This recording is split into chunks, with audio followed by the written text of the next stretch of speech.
Nós estamos vivendo uma situação, tanto nacional como local, regional, muito grave em termos de segurança pública. E muitos dos debates têm sido feitos e muitos são as opiniões dentro da rede. E isso nos traz uma certa inquietação, porque a questão da segurança pública não é algo teórico, algo acadêmico, é uma questão hoje muito clara. Você sai ao Largo do Machado, você anda por essa cidade à noite, as coisas estão acontecendo.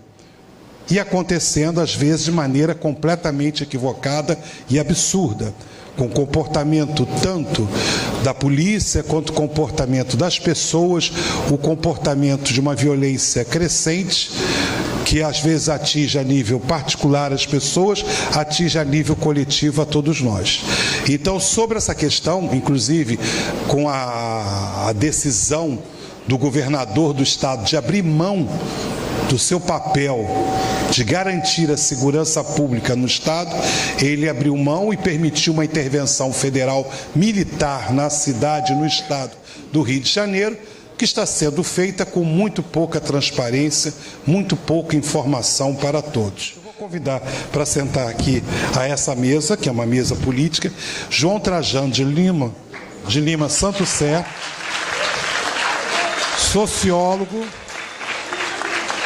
cientista social, doutor e professor da UERJ, ex-pai da Éden, correto?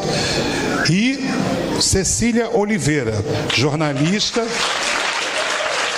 que hoje já foi consultora da Anistia Internacional e hoje trabalha no Observatório. Não?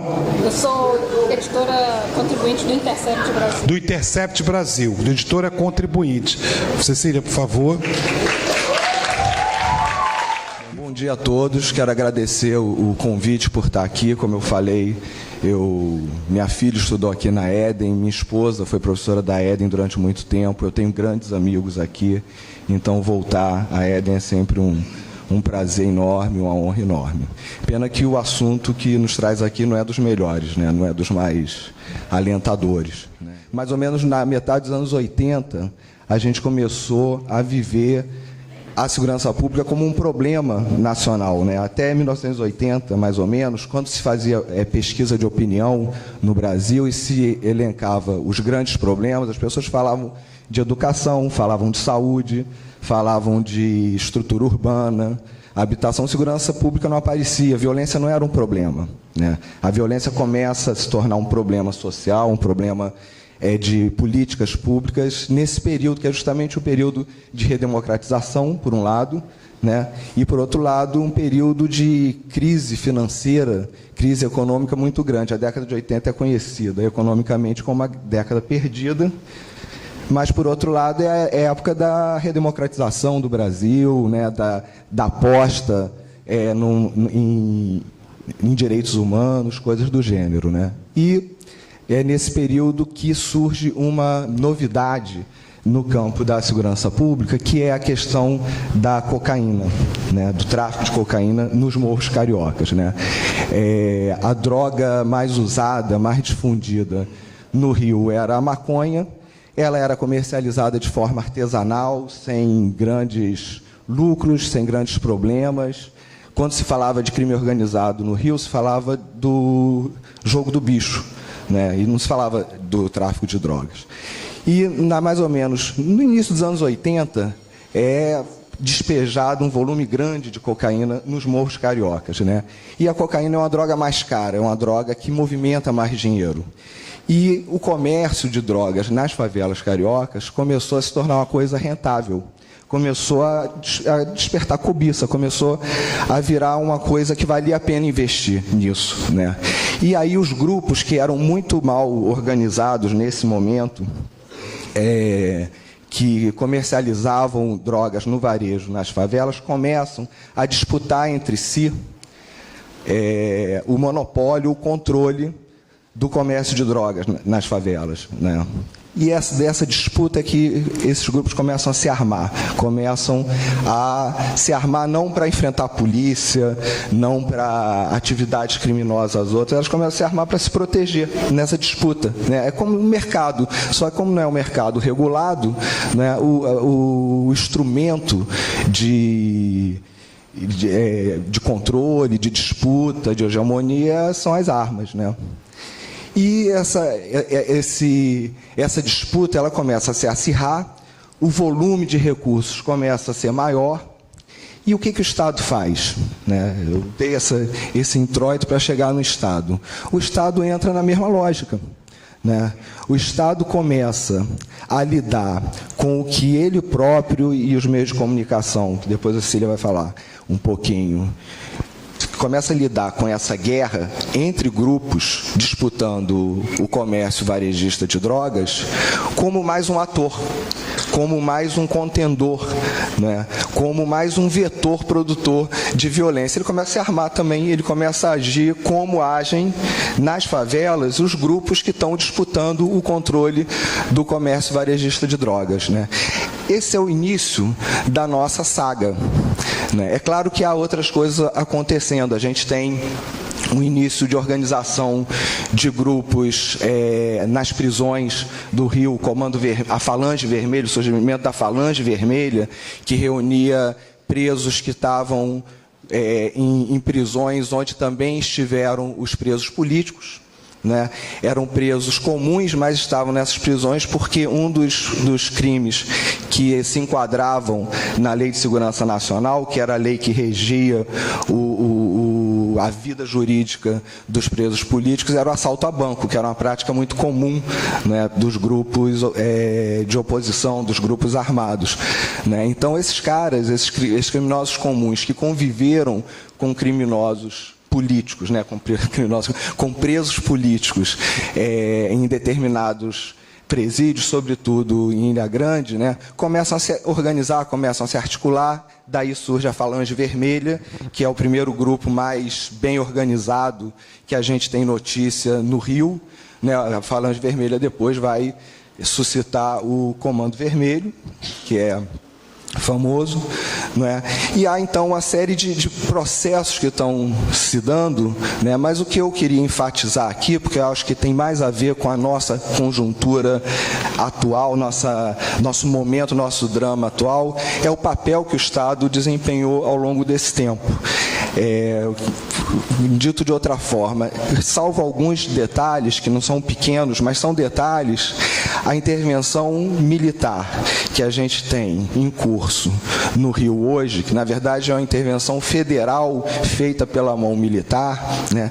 Na verdade é a repetição de uma coisa que a gente tem vivido desde o século passado, literalmente, né? A primeira intervenção militar que a gente teve foi em 1992, né? Vocês nem eram nascidos ainda, a maior parte aqui, né? Por ocasião do encontro pelo meio ambiente no Rio de Janeiro, em 1992. Daí, então, houve outro em 94, 96, 97, e por aí vai. Né? Nós temos... existe, isso é previsto constitucionalmente, ou seja, não há nenhuma ilegalidade nesse tipo de ação, não é? Mas ela é prevista como uma ação extraordinária, como uma ação que deve ser feita em momentos especiais. A gente transforma esse tipo de procedimento excepcional numa rotina, numa coisa que é acionada recorrentemente, sobretudo, seja por negligência, seja por reacionarismo, seja por falta de criatividade. As nossas autoridades não conseguem imaginar nada diferente disso para lidar com a coisa da segurança pública, a questão da segurança pública. Então, a gente tem, no Brasil, vocês terem uma ideia, morrem de forma violenta, no Brasil, em média, 53 mil pessoas há anos, ano após ano, imaginem, ano após ano, 50 mil, 53 mil, 55 mil, a gente está quase batendo 60 mil por ano. Isso não é um problema do Rio, é um problema brasileiro. Sendo que no ano passado, no Rio, 6 mil, um pouco mais de 6 mil dessas mortes se deram no nosso estado, ou seja, mais de 10% dessas mortes se deram no nosso estado, no estado do Rio de Janeiro. É muita coisa, né? É muita coisa. E, salvo momentos muito pontuais, momentos que não duram muito, né, que não tem muita continuidade, tudo que as autoridades têm conseguido fazer em relação a isso é intervenção militar. Intervenção militar, seja pelas Forças Armadas, seja pelo Exército, ou seja pelas próprias forças estaduais, né? O BOP, né, nosso vizinho aqui, né, é uma força para uso em situações excepcionais que se tornou quase que uma patrulha permanente nos morros cariocas. É uma coisa muito curiosa, é triste e é curioso ao mesmo tempo. Se vocês pegarem o perfil das vítimas preferenciais das mortes violentas no Rio e no Brasil, são jovens, entre 18 e 29 anos, negros, moradores de favela e periferia. Agora, se vocês pegarem a população carcerária do Brasil, a gente também é uma vergonha, a nossa população carcerária, a gente prende por qualquer motivo, né? A situação de presos, né? de pessoas que estão presas indevidamente, não a última do sábado, não, assim, antes disso e durante toda a nossa vida, é muito grande. Se vocês pegarem qual é o perfil da população carcerária, dessa população carcerária, são jovens, são negros, são moradores de favela e periferias dos grandes centros, né? Agora, se vocês pegarem quem é que está matando essas pessoas, né? Isso é intuitivo, porque a gente não tem muita pesquisa de perpetradores, porque a nossa polícia não investiga, então menos de 8% dessas mortes são elucidadas. E a maior parte das que são elucidadas são mortes excepcionais, são mortes decorrentes, são crimes passionais, são feminicídios, né, são modalidades específicas, morte por intolerância homofóbica, coisas do gênero, não é? Se vocês pegarem o perfil presumido de quem está matando, são jovens, negros, moradores de favelas, às vezes até usando farda, né? Porque é muito curioso também, se a gente pega o universo dos policiais que estão sendo mortos, né, e pega o universo dos policiais de uma forma geral, é o mesmo perfil, né? São jovens, são negros, são pobres. Quando a gente pega o perfil sociológico dessa tragédia que a gente está vivendo, ela é muito seletiva, ela tem uma direção, ela tem um alvo, né? Um alvo certo, não é? E as nossas elites se recusam a discutir, por exemplo, políticas de prevenção à violência, né? O uso de recursos alternativos de lidar com a violência. As nossas autoridades resistem, por exemplo, a discutir política de drogas, né? A gente tem uma política de droga absolutamente cínica, absolutamente indefensável. O proibicionismo duro com que nós lidamos, né, há décadas, né, não produz efeito, né? Não produz efeito. É muito curioso, a gente vai em congressos, encontros para discutir políticas de drogas, a questão de flexibilização da legislação de drogas, ela está tão colocada já que ela une pessoas da direita à esquerda, né? Por quê? Porque a gente tem um modelo absolutamente falido, absolutamente anacrônico, né, de lidar com a questão de drogas. Quando a gente tem aqui o Uruguai inovando, a gente tem diversos estados americanos, que era o grande fantasma para se discutir políticas de drogas na América Latina, era a posição ultraconservadora do governo americano, que não admitia de forma alguma que seus satélites pensassem em possibilidade de flexibilização de comércio, né, de produção, enfim. Hoje nem isso a gente tem mais, né? Nós temos em estados americanos liberando o uso de drogas recreativamente, né? No entanto, a gente não tem nenhuma abertura para abordar esse tipo de coisa. Armas, né? Mais de 80% dessas mortes que são empilhadas ano após ano pelo Brasil são produzidas por armas de fogo, né? O grau de letalidade da arma de fogo é quase 100%, né? Nós tivemos e perdemos, eu participei disso ativamente e faço a minha culpa, nós fomos muito incompetentes, o plebiscito pelo desarmamento, né, que a gente conseguiu uma legislação de controle do acesso a armas razoável, muito aquém do que a gente desejava, muito aquém do que a gente queria, mas razoável, né? E hoje a gente tem no Congresso uma proposta que está prestes a ser aprovada, né? Uma proposta de flexibilização dessa legislação, tornando mais fácil o acesso a armas aqui no Brasil. O percurso das armas que matam essas pessoas, esses 6 mil e pouco aqui no Rio, as 55 mil no Brasil, o início do percurso é legal. Essas armas, elas entram no mercado de forma legal. Vão, na maior parte das vezes, para o Paraguai ou para países vizinhos e voltam para o Brasil justamente para as mãos criminosas, né, de diversos tipos. Né? É muito comum a nossa imprensa abordar os grupos vinculados ao tráfico de drogas, pois aqueles caras portando fuzis, metralhadoras, semiautomáticos e tal, mas uma margem muito grande de mortes por arma de fogo é produzida por armas leves, por pistolas, por revólveres. Então, a gente é um pouco desalentador, porque a gente lida, primeiro, com uma conjuntura que não é uma conjuntura, né? Então, digamos, é uma conjuntura de 30 anos. Nós estamos há 30 anos lidando da mesma forma que o governo Temer lidou agora com a questão da segurança pública aqui no Rio de Janeiro. E, em segundo lugar, a gente vê os resultados dessa política se repetindo de forma trágica. E, em terceiro lugar, as perspectivas de melhora que passariam pela incorporação a questões sociais no debate sobre segurança pública, a políticas agressivas de controle de arma e desarmamento da sociedade. Né? Há colegas meus que trabalham muito com a ideia da associação entre a virilidade e a posse de arma, que é uma coisa muito comum na nossa sociedade, que é uma coisa incutida pelos meios de comunicação, estetizada pela imprensa, pelo cinema, muitas vezes, né? Então, a gente tem políticas que vão de encontro às expectativas de desarmamento da sociedade. Em terceiro lugar, uma coisa que eu acho muito legal, eu não sei por que intuitivamente acho que a Eden é um lugar muito interessante para a gente trazer essa discussão para ser feita de forma séria e responsável.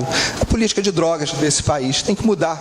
Não é possível a gente ficar lidando com uma legislação de droga absolutamente anacrônica, que produz resultados perversos, e o mais grave, ela evita, ela inibe a possibilidade de nós adotarmos políticas na área de saúde, por exemplo, e de prevenção ao uso abusivo de drogas, né? Que tem programas muito bem sucedidos em várias partes do mundo também para usuários abusivos. A gente não pode fazer isso. Por quê? Porque a gente estaria, de certa forma, fazendo uma, aspas, promoção de um crime, né? de um comportamento que é criminalizado, né? A gente tem que mudar essas coisas. Esses são desafios que me parecem longínquos, não é? Sobretudo num contexto em que a gente tem que lidar de novo com militares das Forças Armadas nas ruas. Mais adiante, na hora das perguntas e tal, eu posso falar um pouco especificamente disso. A gente combinou que eu daria mais um contexto geral desse problema. E eu acho que incorporar essas três questões, né, prevenção, desarmamento e políticas de drogas, equivaleria a darmos um salto de qualidade muito grande para a gente estancar essa máquina de matar pessoas que as autoridades brasileiras construíram nas últimas 3 décadas. Para começar, eu acho que é isso. Vou passar a palavra então para a Cecília.